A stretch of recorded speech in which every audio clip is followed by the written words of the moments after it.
ಆದರೆ ಬೇರೆ ಧರ್ಮಗಳು ಯಾವುದಾದ್ರೂ ಒಂದು ಸಿದ್ಧಾಂತ ಕೊಟ್ಟು, ಉದಾಹರಣೆಗೆ ಬುದ್ಧ ವಿಪಶ್ಯನವನ್ನು ಧ್ಯಾನದ ಮೂಲವನ್ನು ಕೊಟ್ಟು ಹೋದ ಮೇಲೆ ಬಸವಣ್ಣನವರಿಗೆ ಅದಕ್ಕೆ ಪರ್ಯಾಯವಾಗಿ ಇಷ್ಟಲಿಂಗವನ್ನು ಕೊಡ್ಬೇಕನ್ನಿಸ್ತು, ಇನ್ನು ಬರೀ ಸೋಷಿಯಲ್ ರೆವಲ್ಯೂಷನ್ ಮಾಡಿದರೆ ಇಲ್ಲ, ಸಾಕಿಲ್ಲ?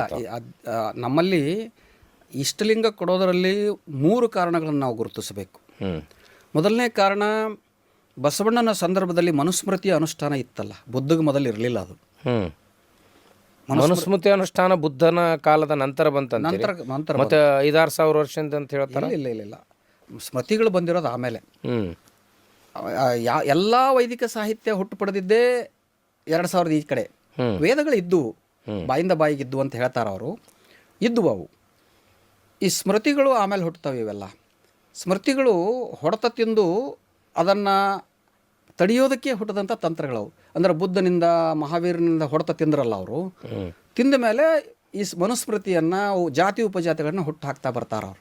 ಮನುಸ್ಮೃತಿಯಲ್ಲಿ ನೋಡಿದಿರಿ, ಬಸವಣ್ಣನ ಬರೋವರೆಗೂ ಈ ಮನುಸ್ಮೃತಿ ಅನುಷ್ಠಾನದಲ್ಲಿತ್ತು. ಮನುಸ್ಮೃತಿ ಅನುಷ್ಠಾನದಲ್ಲಿತ್ತಂದರೆ ಜಾತಿ ವ್ಯವಸ್ಥೆ ಇತ್ತು.